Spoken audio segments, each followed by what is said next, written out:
The first thing anyone noticed wasn't the blood, it was the silence. Not the calm kind. Not the peaceful kind. The kind of silence that presses against your ears like something terrible is about to happen, or already has. Machines flickered. Monitors beeped in uneven rhythms. And in the middle of it all lay a man who looked more like a battlefield than a human being. They had rushed him in without ceremony, without introduction, without even a name. Just a tag, unidentified. Critical. Priority Alpha. And standing at the edge of that chaos, adjusting her gloves with steady hands, was the woman no one seemed to notice. If you believe in kindness, second chances, and the quiet strength of people the world overlooks, take a moment right now to like, comment, share, and subscribe. And tell us in the comments where you're watching from, because stories like this connect us all, no matter where we are. They called her Emily Carter. To most, she was just another nurse, efficient, quiet, invisible in the hierarchy of the hospital.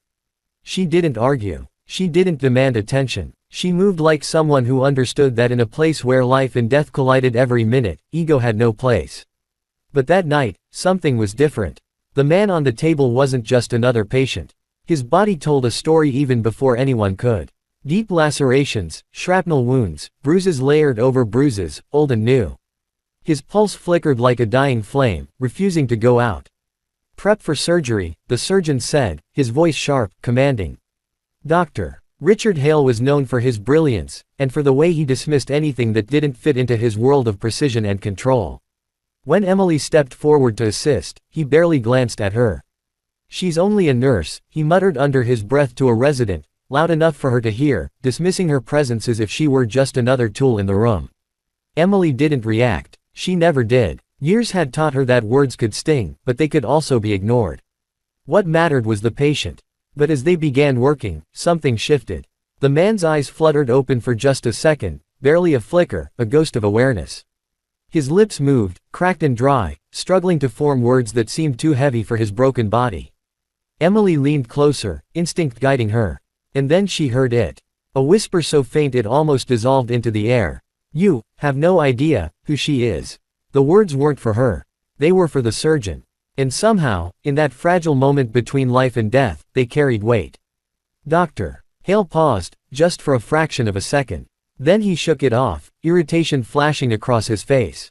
"Focus," he snapped. "We're losing him." The room surged back into motion. Scalpel. Suction. Pressure. Commands fired like bullets. But something had already changed. Emily's hands moved with a quiet confidence that didn't belong to someone, just a nurse. She anticipated every need before it was spoken. Instruments appeared in her grip before the surgeon could ask. Her eyes tracked vital signs with a precision that bordered on instinct. And when something went wrong, and it did, she was the first to catch it. "There's internal bleeding, left quadrant," she said, her voice calm but urgent. "Doctor." Hale frowned. "That's not what the scan showed." "It's there," she insisted, not louder, but firmer. "He's crashing." For a moment, tension filled the room like a held breath. Challenging a surgeon mid-operation wasn't just risky, it was almost unheard of. But then the monitor dipped. Hard. And suddenly, her words weren't a suggestion anymore. They were truth. "Clamp, drive." Hale barked, shifting direction. Now, what they found was exactly what she had said, a hidden bleed that would have killed him within minutes. Silence fell again, but this time it was different. Not fear. Respect. Or at least, the beginning of it. The surgery stretched for hours, each second dragging like a lifetime. Sweat gathered under masks. Hands trembled, not from weakness, but from the sheer weight of what they were trying to hold together. And through it all, Emily never faltered. Not when his heart stuttered. Not when the bleeding worsened. Not when the odds turned against them again and again. She stayed. Steady. Focused. Unshaken. By the time they finally stabilized him, the room felt like it had been through a war of its own. "Doctor." Hale stepped back, removing his gloves slowly. For the first time, he looked at her, not through her, not past her, but at her. "Good call," he said, the words unfamiliar on his tongue. Emily just nodded. Because for her, this wasn't about recognition. It never had been. But the story didn't end there. In the days that followed, the man remained unconscious, suspended between worlds.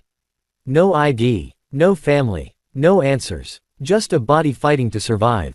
Until one morning, everything changed. The hospital doors opened, and men in uniform walked in, silent, focused, carrying an air that didn't belong in ordinary places. They weren't loud. They didn't need to be.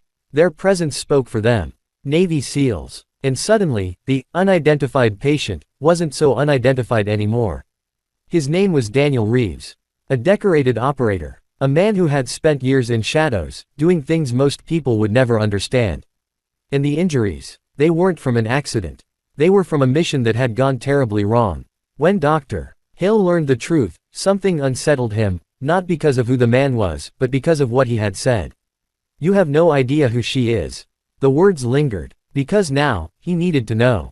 It didn't take long. Records surfaced. Quiet conversations happened behind closed doors. And piece by piece, a story emerged, one that no one in that hospital had expected. Emily Carter hadn't always been just a nurse. Years ago, she had been one of the most promising trauma surgeons in her field. Brilliant, respected, the kind of doctor people trusted with impossible cases. Until the day everything fell apart. A surgery, a complication, a life she couldn't save. It wasn't her fault, not truly. But guilt doesn't care about truth. It latches on, digs deep, and refuses to let go. She walked away. From the title, from the prestige, from everything, choosing instead to stay where she felt she could still help, without carrying the weight of being the one in charge. She became a nurse not because she couldn't be more, but because she needed to be less. Or at least, that's what everyone thought. When Daniel finally woke up, his recovery was slow, painful, and uncertain. But the first person he asked for wasn't a doctor.